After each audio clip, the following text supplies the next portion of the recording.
Go His relationship with fellow prosecutor Marsha Clark. This is my time to talk. It was then, it is tonight, just ahead on Larry King Live.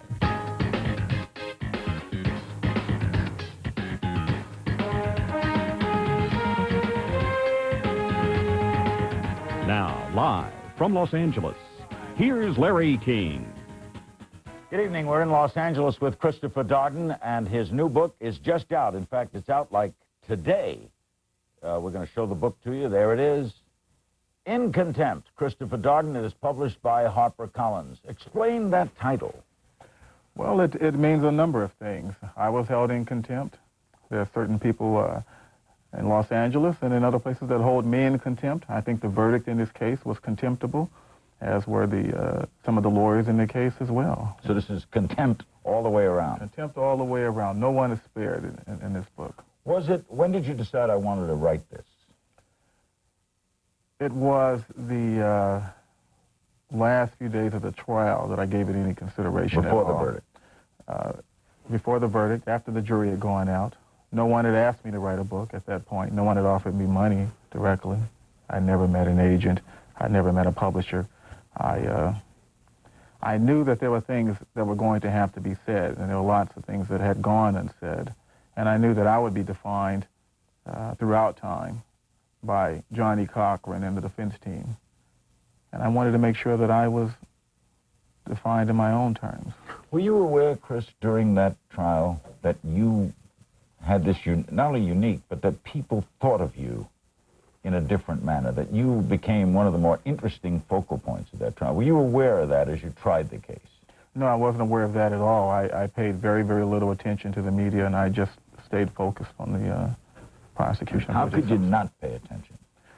Well... How do you do that? Well, because of security issues on the one hand and the long hours that we were putting into the case in terms of preparation and the hours in court. There wasn't much time to focus on anything else. So you didn't read the papers or watch the television? I rarely ever read the papers or watched the television. To do that would, to read what the pundits had to say, to read all the crap that was out there in the media and in the papers, I didn't need that. Let's go back a little. Why do you prosecute? I prosecute because I think it is necessary, because I want to help my community. I want to protect it from those who would prey upon it, would prey upon innocent people, who prey upon the helpless and those that can't protect themselves, because I can, because I have the skill to do it. Is there a certain type of personality in law who is better suited to prosecution and a certain type better suited to defense? I think that in terms of the defense, I think that those people who really don't concern themselves so much with the truth as they do with simply playing the game, I think those people are better suited for defense attorneys. As for prosecutors, I think you just... interested in the truth. Interested in the truth and have your moral compass pointed in the right direction. Does that mean you couldn't be a defense attorney? I could be a defense attorney in the appropriate case. I cannot imagine being a defense attorney. I don't hold anything against defense attorneys per se. I have a number of friends who are defense attorneys, but they're also very solid, moral people. Is the truth greater than the defendant's fair trial? Well, that's heavy. Well, because in a sense, that's what you're saying. Because if you're saying the defense attorney will accept less than the truth because of what's greater to you in the balance of scales? I think that as a lawyer and a prosecutor, of course, due process and fair trial is supposedly the paramount issue. But as a man, as a Christian man, as a human being, I think that what's important really is the truth. And when you're in a courtroom prosecuting a case and there are family members who have lost their mother or their daughter or their son, a son cut down in the prime of his life, in defense of someone else, trying to save someone else's life, the truth tends to become all the more important. That becomes very frustrating to a prosecutor, does it not? It does become very frustrating to a prosecutor to have evidence excluded in the case when you know the evidence is legitimate evidence and evidence that points to the defendant's guilt. To lose that evidence on a technicality is very unsettling. A prosecutor in Dade County told me once after he lost a case that you can't sleep. The thought that someone did something, and you know they did it, not 99%, 100% no, makes it very tough to be in the profession you're in. Well, you know, I've lost cases before. This is not the first time. I hope people realize that. Sometimes defendants go free, and sometimes they ought to go free. Sometimes it's just the right thing to do, the fair thing to do. It's better for the system. It's better for the police. Nobody should be railroaded, for example. No one should ever be railroaded. But then there are other times when the crime is so egregious that the guilty party ought to be held accountable. All right. Is it good to get, it appeared you were emotionally involved in this trial. If that's true, is that a good idea? I think it's good to be emotionally involved in a trial, especially when it's a murder trial and it's a difficult trial, but clearly one shouldn't become too emotionally involved. Not so emotional that it clouds one's judgment. Did you ever cross that line in this trial? I never slugged anybody in this case. Okay, But you felt like... and I think that's the line. I think that's where we draw the line. Yes, that's the line. But would you say that, I know it's good to take the case home with you, but maybe you did it too much? Well, I couldn't take the case home with me. The case was home. The case was everything. The case is what occupied every waking moment of my life for almost a year and a half. The case, I'll tell you, I saw my family very little. I saw my friends very little. I didn't return phone messages, and I'm sure my message center is overloaded and full of calls right now, as it always is. The case consumed us. You had tragedy happen during that case, right? I did. Your brother lost your brother. Well, I lost my brother after the trial, but you knew he was going. I knew he was going, yeah. That must have been pretty tough. It was. It was very, very tough. It was very tough.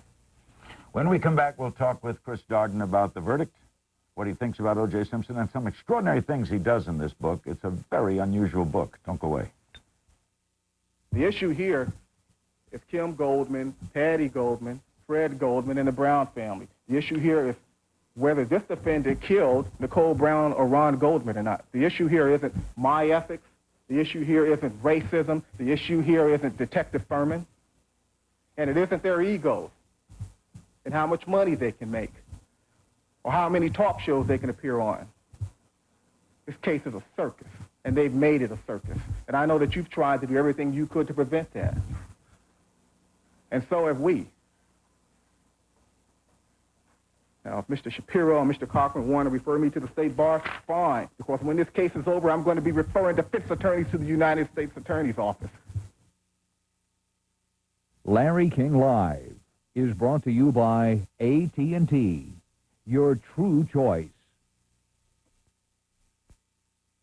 Morning, fish. It's me, Baxton Jack, the modem man. Up and down loading, baby. Techno trailblazer, the web slinger, commander of the communication nation. AT&T True Reach Savings saves you 25% on all types of U.S. calls, even faxes and modems on your AT&T phone bill when you spend $25 a month. Bi-coastal. Information San Francisco. Don't. Nice. Don't say. Modem man. Savings on all kinds of calls. That's your true choice, AT&T. Clean is my business. So when I'm on the road, Super 8's my motel. Clean carpets, clean seats, clean. Clean inside and out. Life's great at Super 8. You can depend on us when you need to be restarted. But AAA is also there when you want to be Caribbean, Europe, Canal, Alaskan, and completely spoiled by the uncompromising quality of a Holland America Line cruise. For a limited time, 7-day Alaska cruises start at just $998. For details on our members-only offer on Holland America Line cruises or AAA membership, call 1-800-374-1106. Travel with someone you trust. AAA. The new Ford Taurus has people talking. Road and Track says the new V6 is a high-strung engine born to gallop. Chris Hayward said, I'm surprised. A car this comfortable has that much pickup. Automobile Magazine named Taurus Design of the Year. And Ray Wells agrees. The new shape is just fantastic. The new Ford Taurus, Ford finally got me. hailed by critics and owners alike, starting at $18,545. Sunday on CNN Presents, from talking animals to flying spacemen. Meet the master illusionists who keep us asking, how do they do that? On the next CNN Presents, Sunday, 9 Eastern.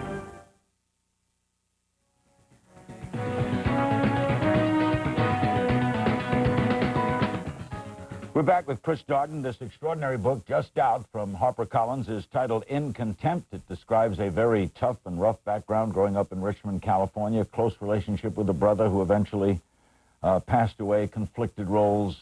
In fact, you came in originally on the Cowlings matter, right? That's correct. You weren't the original prosecutor in this. No, I wasn't. I came on originally to conduct a grand jury investigation into A.C. Cowlings and the issue of whether Simpson and Cowlings were attempting to flee justice. And decided that what? I decided that there wasn't enough evidence to prosecute Cowlings. Whether Simpson was guilty of flight was a different issue. It wasn't an issue for me to address. You were only dealing with the Cowlings issue. Correct. And in your estimation, Cowlings was what, helping a friend? In my estimation, a jury would likely conclude that he was helping a friend. Going at that speed, they weren't fleeing, were they? You mean coming back? I mean, what do you make of that scenario? And the second part, why wasn't it introduced in court? Well, what I make of that scenario is this. I mean, we have O.J. Simpson in a Bronco with fresh clothes, fresh shirts, fresh socks. They have $9,000 in cash. They have a disguise. They have a gun.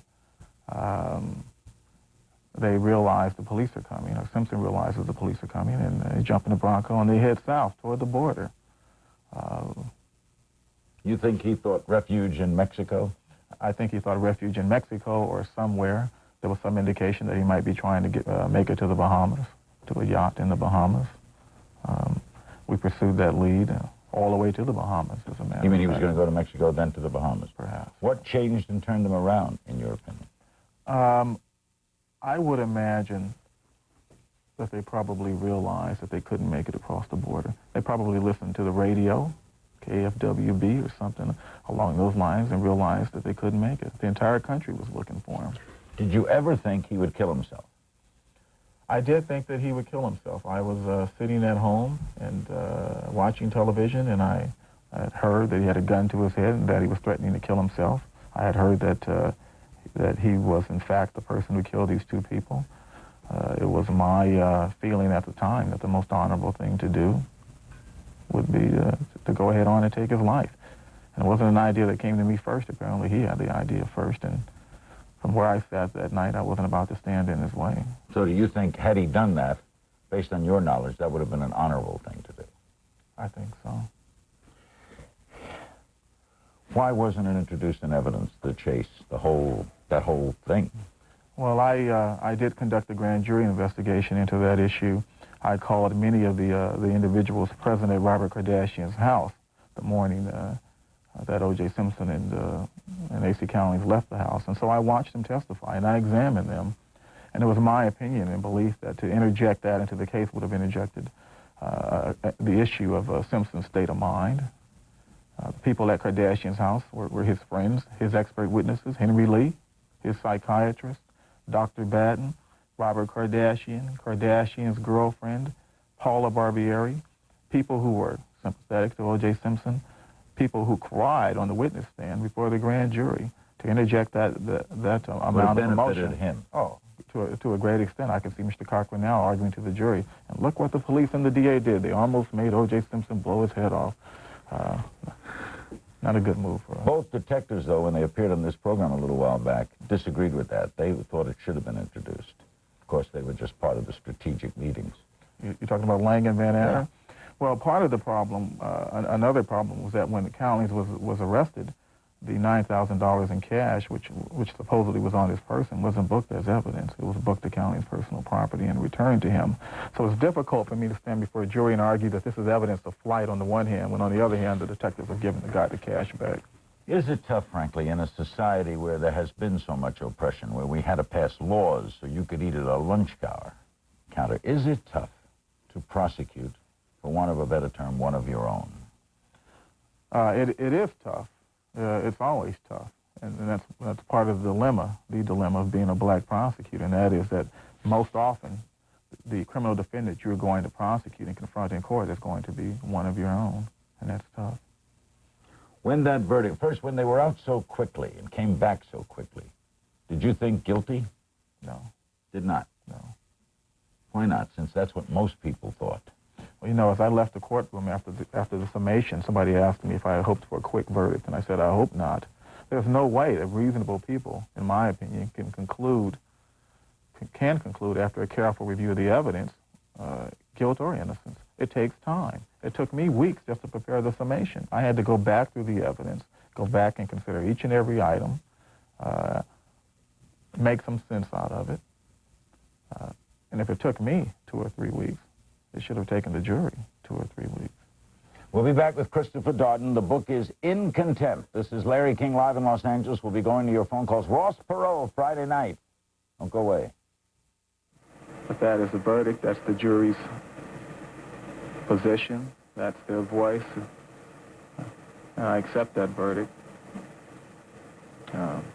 We came here in search of justice. You will have to be the judges, I expect, as to whether or not any of us found it today. But I'm not bitter, and I'm not angry. But I'd also like to thank the lawyers on our prosecution team. I am honored to have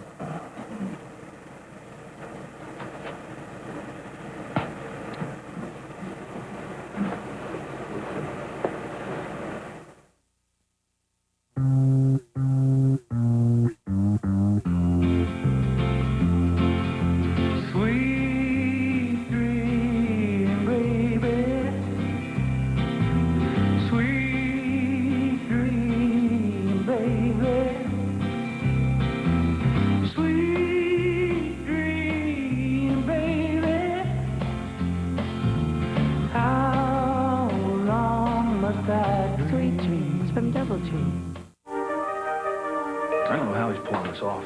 Our businesses are grossing about the same, and we're both looking at the same margins. So just when I think we're on an even playing field, he turns around and raises enough capital to develop an entirely new home design.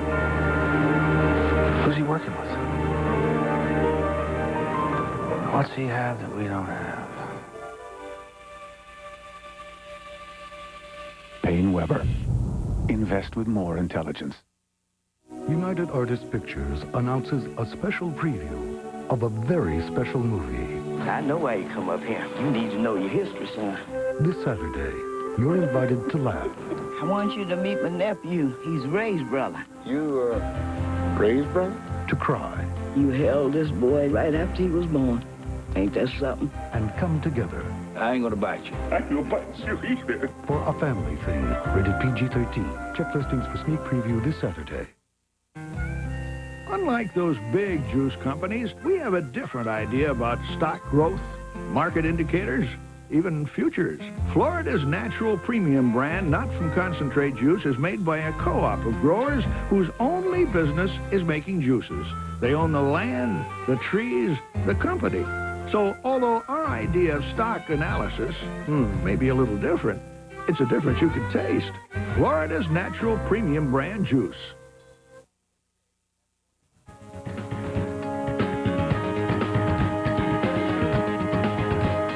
We're back with Christopher Darden in Los Angeles. Alan Dershowitz, a couple weeks ago on this program, said that the defense was hoping you'd put Mark Fuhrman on because they knew what he was, and he thought you knew what he was, and it would only hurt your case. Comment. Well, I don't usually comment to Alan Dershowitz things, but we put Mark Fuhrman on because Mark Fuhrman was a witness in the case. You know, we're prosecutors. We're not defense attorneys. We don't hide witnesses. We don't hide the ball. We don't play those, you know, those wicked games that they play. They know damn well that had we not called them, they would have called them. And they also know that had we not called Fuhrman, that would have called into question each and every piece of evidence we had in the case. In other words, he was an important link. Well, he had to be called. He should not have been an important link. But given the information already known to the jury, the New Yorker article, the allegations that Fuhrman was a racist, everybody in town knew this. Everybody in the black community in Los Angeles knew about this. We couldn't hide Fuhrman. But what was it like for you, Chris, personally, to sit there and listen to a guy you obviously had to have contempt for. The book is called In Contempt. He must be on the list. He's on the list. When you have contempt for one of your own witnesses. Well, when you're a prosecutor, these kinds of things happen. You know, I have prosecuted murder cases where I've called convicted murderers to testify on behalf of the prosecution. This notion that we vouch for every witness that we call is a ridiculous notion. We expected Mark Furman, an LAPD detective, someone who had sworn to uphold the Constitution, to enforce the law and to tell the truth, to do just that. That's what I expected him to do. He didn't do that. He let me down. He let the LAPD down. He let the city of Los Angeles down, and every man and woman in this country who has to carry a gun and a badge and who risk their life on a daily basis. I don't know how Mark Furman lives with himself these days. Do you question whether he may have planted something? I don't believe he planted anything. I didn't believe it then. I don't believe it now. Because? Because there were too many people at the scene prior to his arrival. He didn't know Ben Adder and Lang. They never met this guy. So why would they enter into a conspiracy with him? Besides that, to suggest that Furman planted the glove, and it is O.J. Simpson's glove. Now, I know some people are in denial about that, Larry, but I'm sure O.J. knows it's his glove, too. And you know it's his glove? I know it's his glove. Why didn't it fit? It did fit. It fit well enough to kill two people with. But in court it didn't fit. Well, it shrank some. He had on latex gloves. He didn't want it to fit. You think you can affect the fitting of a glove by not wanting it to fit? I think that if you cock your finger the right way, I think that if you struggle with it the way he did. We had pictures of O.J. Simpson wearing the exact same model of glove. And there he is in court. Did you know right then that you'd made a mistake? Well, look at that glove. Look at it on his hand. That's all you need. Now, stick a knife in his hand. Stick a 6-inch or 7-inch knife in his hand, and he can wield that knife. He can cut a throat or two. But it didn't work perfectly, and in some people's view, it didn't work well at all. And that's unfortunate, and I accept responsibility for that. When it happened in court, did you know you were in trouble? I knew that it hadn't gone as well as I had hoped it should have gone. Did you regard it as like earth-shattering to the case? No, not necessarily, not particularly. It wasn't until I went upstairs and left the courtroom that I realized that people thought that it was a monumental failure, a monumental mistake. We'll be right back with Christopher Darden on Larry King Live. In a little while, we'll be including your phone calls. Don't go away.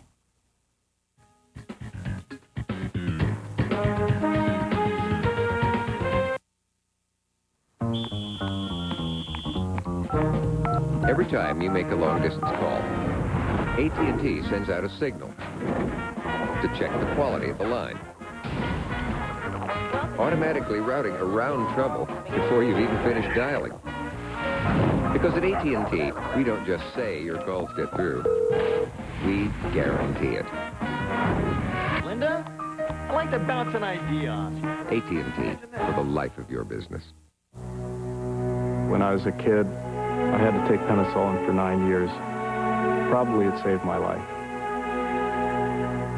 I'm a pharmaceutical company researcher. We're developing these compounds for treating gram-positive infections that are multi-drug resistant. My hopes really are that someday some kid will have the drug available to them to save their life. Honey, I told you you'd love it. You were out right, here, sweetie. away I from wanted the motel. I feel like an studio. outdoorsman. Good night, honey. Oh my God, that noise. Did you hear that noise? Yes, I did hear that. What do you see? What do you see? Oh, boy. Honey? Where's the Erickson cellular phone? Oh, shoot, I left it outside. What do you mean you left it outside? I gotta go out there and get it. Erickson cellular phones. Because when life gets a little wild, you want a highly reliable Erickson cellular phone. Hi, yeah, I'm wearing a tan. There's some trees and there's a huge bear out there. When you get that pressed into you, at that moment I felt I was nobody anymore. Because he said to us afterward, when you asked your name, this is your number. Survivors of the Holocaust, Monday at 8:05 Eastern on TBS.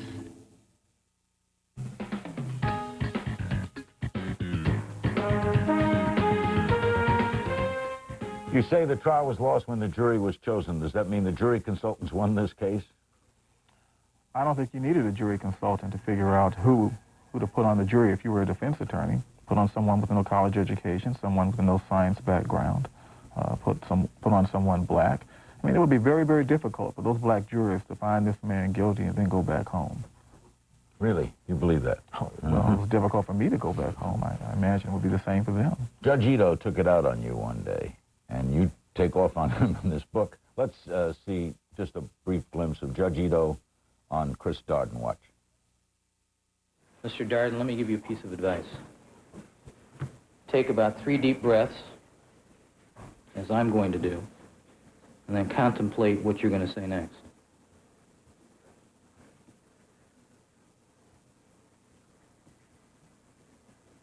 You want to take a recess now for a moment?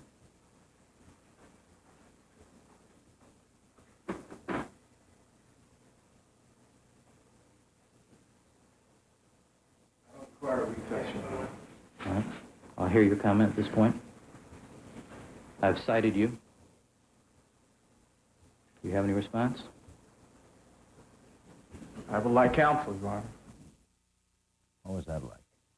What's the country coming to when a man asks for a lawyer and can't get one? You had enough in that courtroom. What was that feeling like, though, to have a judge rake you like that? Well, I felt as if I was a victim. I felt that I was being victimized. I felt it was completely unfair. I had done nothing to warrant this, nothing at all. And Cochran had made a number of inappropriate comments directed toward us as persons, as individuals, as lawyers. And Ito never said anything to him. He was allowed to just run amok. But the minute I say something, the minute I try to stand up for myself, the minute that I suggested, hey, this is out of line, this is inappropriate, and I'm not raising my voice, I'm not yelling at the judge, I'm not balling up my fist to strike anyone, it's nothing like that. And all of a sudden I'm held in contempt. I think that's unfair. I thought it was unfair that day, and as far as that contempt citation is concerned, had we gone to a hearing, I'd have won. You'd have won it? I'd have won it. You think he did a poor job? Do I think Judge Ito did a poor job? Yeah, I think he did a poor job. Because? Let the trial get away? I think the trial was like a runaway train, and I'll tell you, the engineer was Johnny Cochran. It should have been Lance Ito. Therefore, does Cochran deserve a lot of credit? Did he do what he's supposed to do? Put on a good trial, take control of the courtroom, and get his client off? Well, he got his client off. He certainly took control of the courtroom, but I don't know how much of that was due to things that he did, or perhaps, or maybe it was due to the things that Lance Ito didn't do. Every juror we talked to said that they were most impressed with Scheck. Were you? I think Scheck is a very good lawyer. I think Dennis Fung was easy pickings, but I think Scheck's a good lawyer. I hope Scheck doesn't get involved in the civil case. You know? Hope he doesn't? Yeah, I hope he doesn't. Why? You know, Barry Scheck is an unusual kind of a guy, and I think that Barry Scheck, I think that he has some compassion for these people, for these families. I can't imagine why he ought to get involved in the civil case. I just hope he'll let it go. Let us deal with our problems here in Los Angeles alone, by ourselves. Stay in New York. Stay in New York. And by the way, keep Henry Lee in Connecticut and keep Dr. Batten in New York, and let us handle our own problems. We don't need it. We don't need those people out here. We'll be back with Chris Darden. We'll include your phone calls on his first live appearance for In Contempt. Don't go away.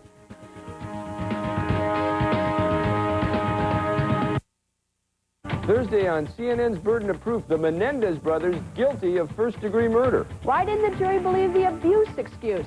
That issue, 12:30 Eastern on CNN. What's the matter, Bunky? Can't get your ass out of that chair. Looking for something different? Here's something that'll blow you away. It's WCW Uncensored. It's unsanctioned, unauthorized, and unbelievable. WCW Uncensored, only on pay-per-view. WCW Uncensored, Sunday, March 24th, live 4 p.m. on TCI pay-per-view. Want more music for your money? Get DMX. It's cable for your ears. TCI's cable plugs into this box, and 30 channels of CD quality music pumps right into your stereo. Sign up now and get DMX perks. Good for discounts at Sam Goody and Musicland. Save on hot new releases from the Dave Matthews Band, Black Hawk, Dan Zanes, Matthew Sweet, and more. Call TCI. Get DMX, get DMX perks. Get the most music for your money. Inside Politics, 4 and 8:30 Eastern on CNN.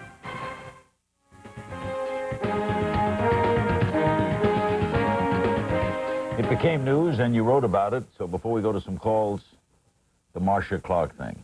The Marcia Clark You thing. take us close to it in the book. You hint at it. Sure. Why not just tell us? Well, I think I tell you a great deal. I think I tell the reader a great deal about my relationship with Marcia You got Clark. very close. We were very, very close. I mean, we were going through hell together. Not only not just in the courtroom, but in our personal lives as well. And the experience that we had as civil servants, caught up in this media circus, could produce intimacy. I suppose that there's some psychologist somewhere in some university on the other side of the country who might suggest that that's possible. Well, did it happen? I mean, were you the two? I mean, the two of you would travel together. You were close. You were. The pictures were taken of you in even right at San Francisco is the kind of city where you could a black man and a white woman could walk down the street and people don't gape at them. I mean, every hint took us that it brought intimacy, and the whole public was thinking about it. So it's a fair question, and you wrote about it. I don't think it's a fair question at all. I think that you know, the question of whether Marcia Clark and I were intimate or not is a very, very small issue in comparison to all the other issues that we discuss in this book.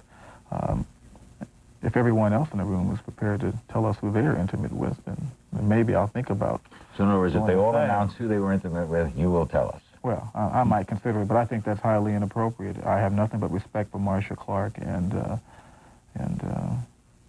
what more can I say? Before we take calls, the aforementioned Mr. Dershowitz said, and I know you don't like to comment on what he said, but he said... Because it never makes any sense. It's Well, always he some way said out this. left field. Right. He said a jury, you can think someone did it, but that's no reason to vote him guilty. They have to prove it.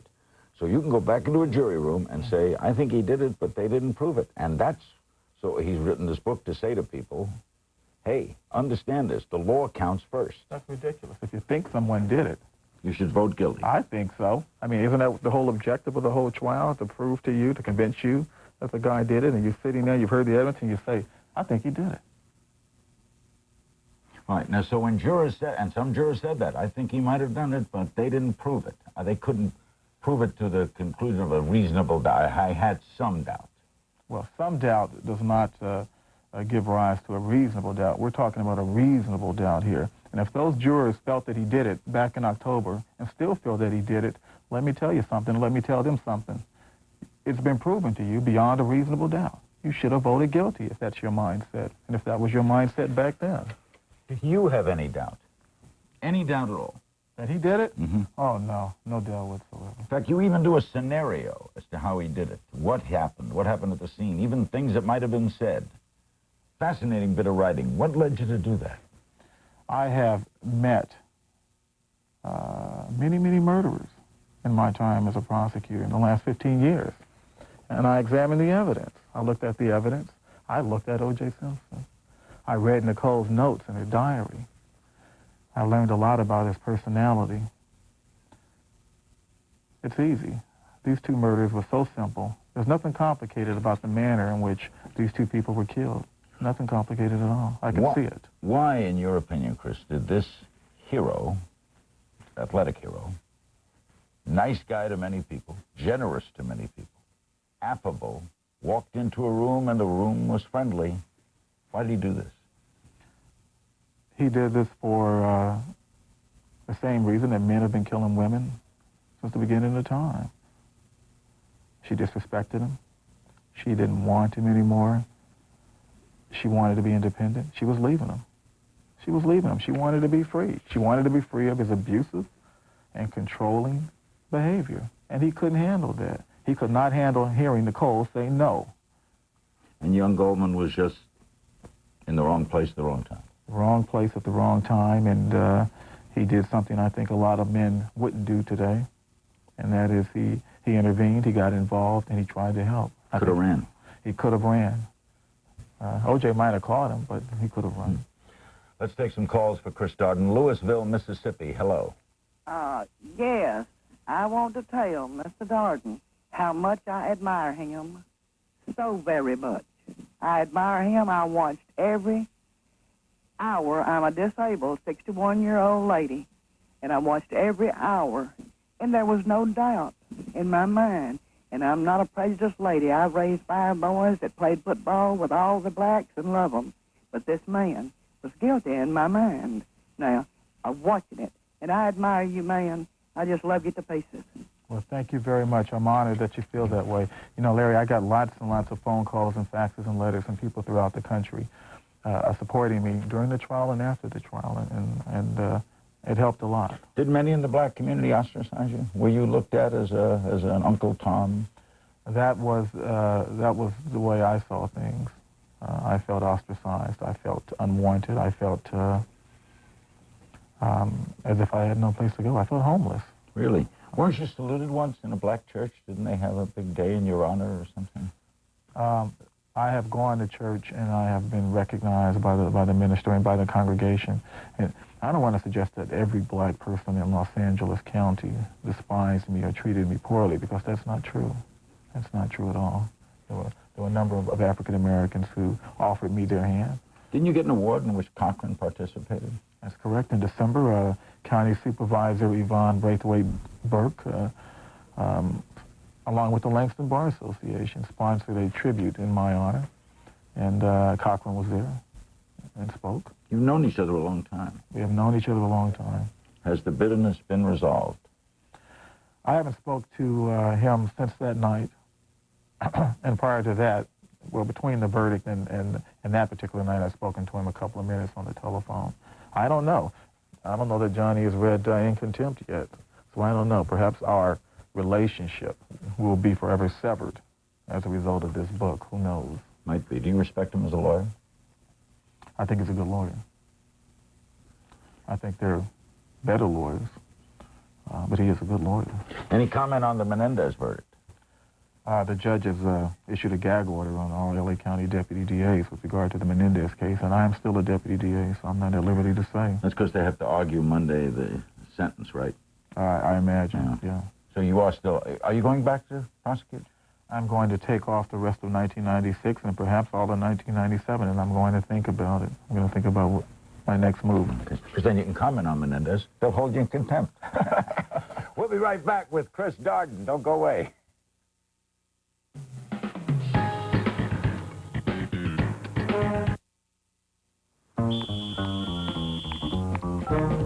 Every time you make a long-distance call, AT&T sends out a signal to check the quality of the line, automatically routing around trouble before you've even finished dialing. Because at AT&T, we don't just say your calls get through. We guarantee it. Linda, I'd like to bounce an idea off you. AT&T, for the life of your business. I remember it like it was yesterday. I was hosting my first big business dinner, and I paid with my Visa card. Turns out I was over my limit. I was so embarrassed, I didn't know what to do. So I got the American Express card, and it never happened again. Call 1-800-THE-CARD. We can take your application right over the phone. Applying for the card was one of the easiest things I've ever done, and smartest. And anyone who's ever gone anywhere knows it. I have a place to cash checks, get my mail, and get help when I need it. My dad said the minute you get a job, get an American Express card. He said, trust me on this one. I've gone everywhere with it. And here's a tip. Sign up for membership rewards, and everything you charge on the card will earn you program points, so you can keep on traveling. So call now for the American Express card. You can apply right over the phone. It's really worth it. It helped not having a preset limit. I got cash on the go. I can call 24 hours a day. That helps. Go anywhere, and it's with you all the way. Don't delay. Just dial 1-800-THE-CARD. Unlike those big juice companies, we have a different idea about stock growth, market indicators, even futures. Florida's natural premium brand, not from concentrate juice, is made by a co-op of growers whose only business is making juices. They own the land, the trees, the company. So although our idea of stock analysis may be a little different, it's a difference you can taste. Florida's natural premium brand juice.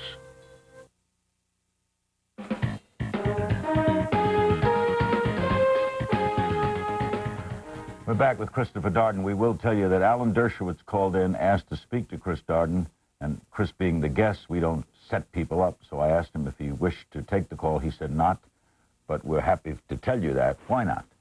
Well, you know, I've never called Alan Dershowitz, and you know why? Because I don't want to talk to Alan Dershowitz. I have nothing to say to Alan Dershowitz. I haven't forgotten what he said about the LAPD. I haven't forgotten about the things he has said about Marcia Clark and my colleagues in the LADA's office. And as far as I'm concerned, Dershowitz, don't waste your dime. Don't call me. You can be sure that I won't call you. You, though, prosecuted L.A. police officers, didn't you? I sure did. You were tough. In fact, police officers complained about you. That's true. So why was Dershowitz's complaint about them angry to you? Well, what? This blanket accusation that all LAPD officers lie, that they're all taught to lie, that they're all trained to lie? That's ridiculous. That's outrageous. That is outrageous. What, Chris, one of the keys to this, what puts, tell us your evidence that puts it no doubt to you, beyond a reasonable doubt, that he did it. What's the key to Chris Darden? I think, you want one piece of evidence? It's hard to... What's, give me a few. Okay, well, there's no doubt. Okay, there's a knit cap at Ron Goldman's feet. It has O.J. Simpson's hair in it. There's a glove. It's O.J. Simpson's glove. Nicole Brown purchased that glove for O.J. Simpson. It's his size.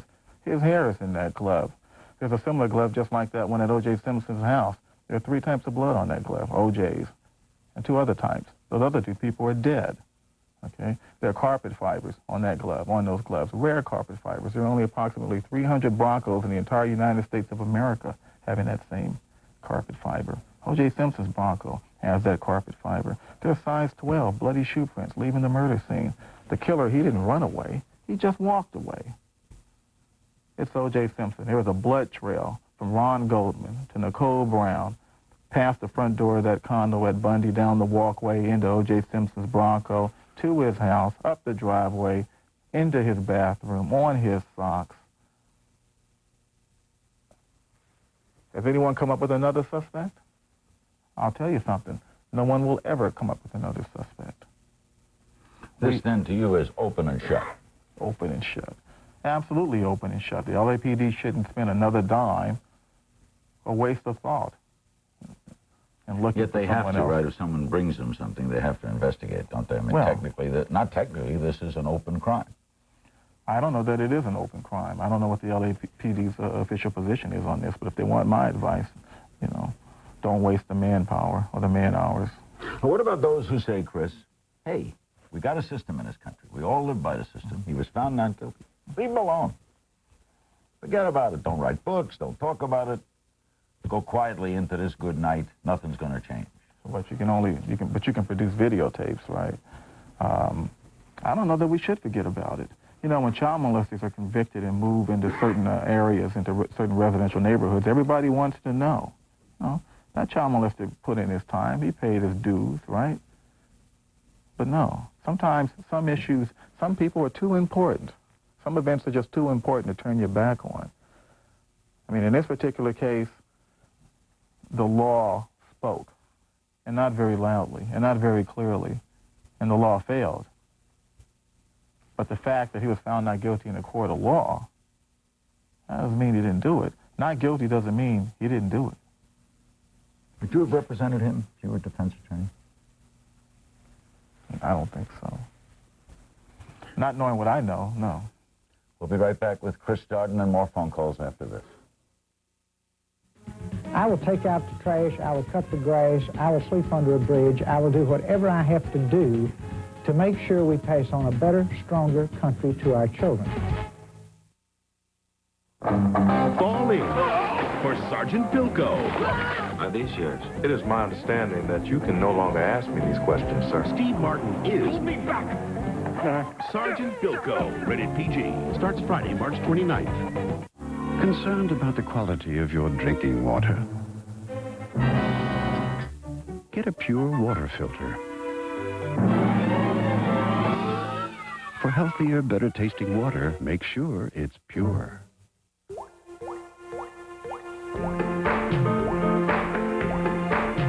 Just a typical morning at a Wyndham hotel.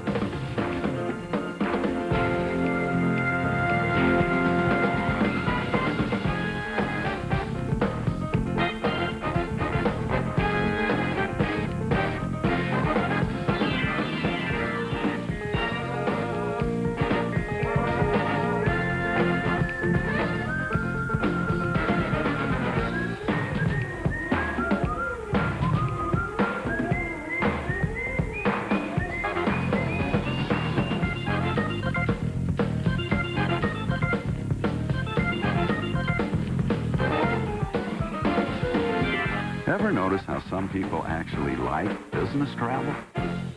Well, maybe it's because they're doing it the right way. Wyndham Hotels and Resorts. The right way. The Wyndham way.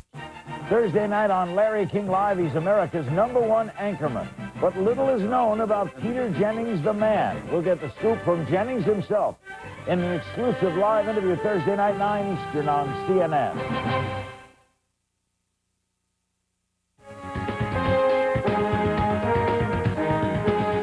Saturday night on Larry King Weekend, Oliver Stone. Monday night, Cato Kalin. Our guest is Chris Darden. What do you make of Cato Kalin? You know, Cato Kalin wasn't forthright and honest on the witness stand. And I don't like Cato Kalin. Don't like him? I don't like him. He was holding back, and he knew it, and we knew it, and that's unfortunate. That's very unfortunate. Waterloo, Iowa, for Chris Darden. Hello. Hi. Hi. Chris, I'd like to tell you did a superb job on the trial, but my question is this. What do you think about the situation that F. Lee Bailey is in right now? Well, you know, I'm a very big F. Lee Bailey fan, and he's a big fan of mine. You were president of the Lee Bailey fan club, were you not? That's right. Well, how do you feel about this, though? There are some, I met a lawyer in town the other day who said, I don't like Lee Bailey, but this is wrong.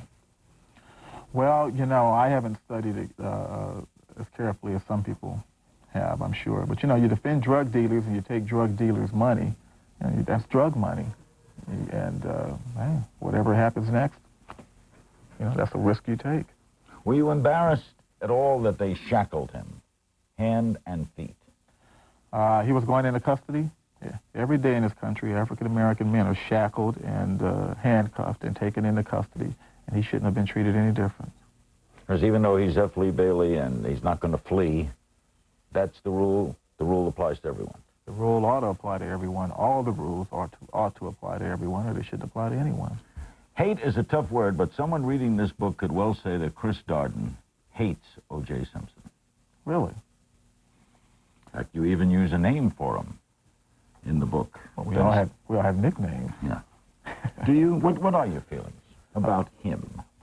He's so intertwined with your life. When you die at age 163, one hopes, O.J. Simpson's name's going to be in the first paragraph of the obit, right? Oh, no, it won't. You know, it won't? No, it won't. You're not going to be intertwined forever? To some small extent, I think. I'm not finished yet. My life isn't over yet. There's still many, many other things left to be accomplished. Right. That aside, then, how do you feel about it? I don't believe that he should be free in society. I believe he should be in Pelican Bay. I believe he committed these crimes based on the evidence that I've seen. I believe he should have to pay for that. I sense that he is, the phone calls he makes and the public comments he makes seem unusual to me. Does it surprise you? No, it didn't surprise me because Faye Resnick said he would do things like this. There was a time when he'd make similar phone calls, but not to radio stations, but to Faye Resnick. And this is consistent with his behavior. It's consistent with who he is. When you're prosecuting, and you mentioned earlier you feel for the family, isn't that hard? Because some people, it's difficult to represent the state, isn't it? The state is an institution. That's true. The state has a face. And the face is usually the face of the victim in the autopsy photo, and the faces of the victim's family present in court. You ever get used to that, autopsy photos? You do get used to them, but every once in a while, you know, that first look at a particular set, sometimes it sort of makes you, it rocks you a little bit. The wounds suffered by Nicole Brown were, I'd never seen neck injuries like that before. Never seen? I'd never seen one like that before. Because the scenes when people looked at them in the courtroom, it looked awful tough to take. Yeah. Oh gosh. And the man that injured her that way, that did that to her, was full of rage, full of hate, and wanted her to know that it was him. This was a very, very personal and upfront kind of a murder. Pelican Bay is a prison? Yeah. We'll be back with our remaining moments with Chris Darden. The book is In Contempt. Don't go away.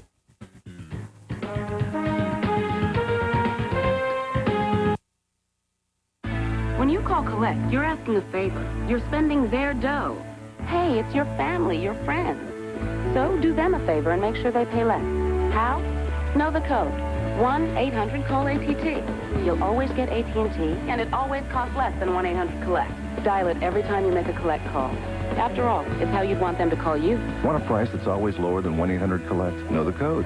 Dial 1-800-CALL-ATT. That's your true choice. AT&T.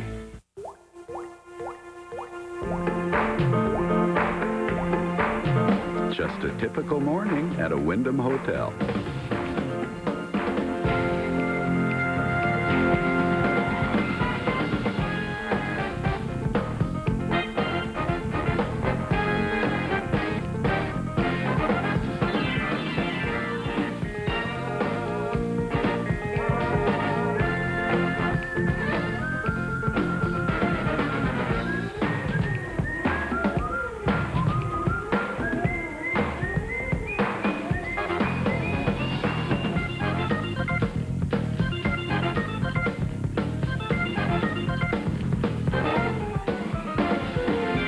Ever notice how some people actually like business travel?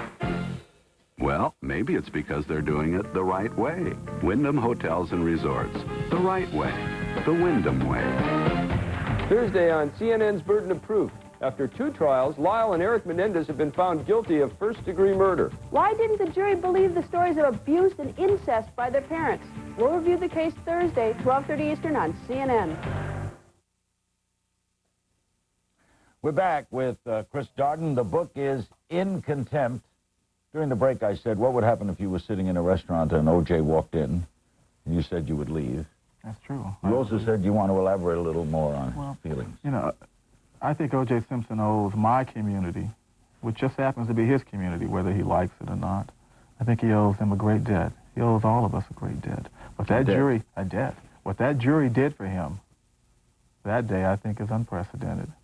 And I'm just wondering when he's going to start repaying that debt. Meaning what? He should be in the black community? He should be in the black community. He should be in the black churches on his knees praying every Sunday. He should be contributing some of those millions that he has left, and we all know he has money left, to charities and causes in my community. He probably ought to sell that estate up in Brentwood and move down to Ladera Heights. He owes them a great debt. He owes me a debt. Debt to you, huh? A debt to me, because I'm also black and I'm also part of that community. Now, he has been set free in the face of overwhelming evidence because of race, to a very great extent. And he has a debt to pay.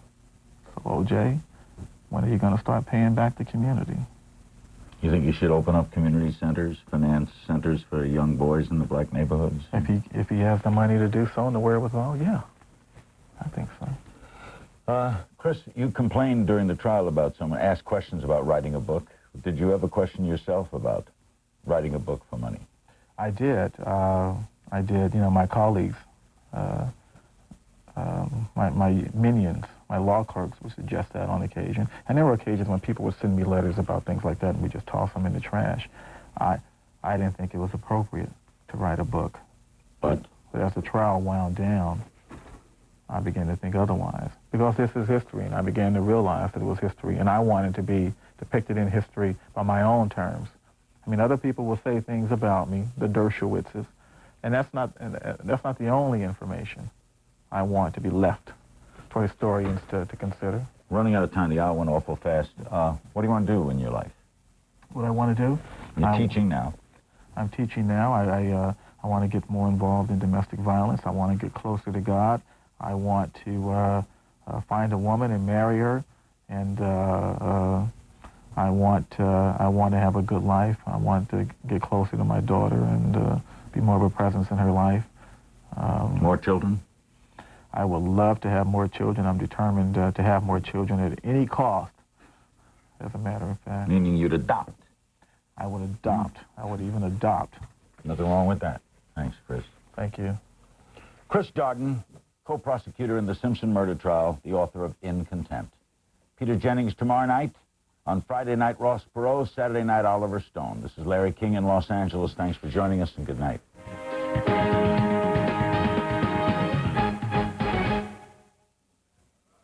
Hello, I'm Lyndon Souls at CNN Center. Just ahead on The World Today, their first murder trial ended with 2 hung juries. This time, the verdicts are in for Lyle and Eric Menendez.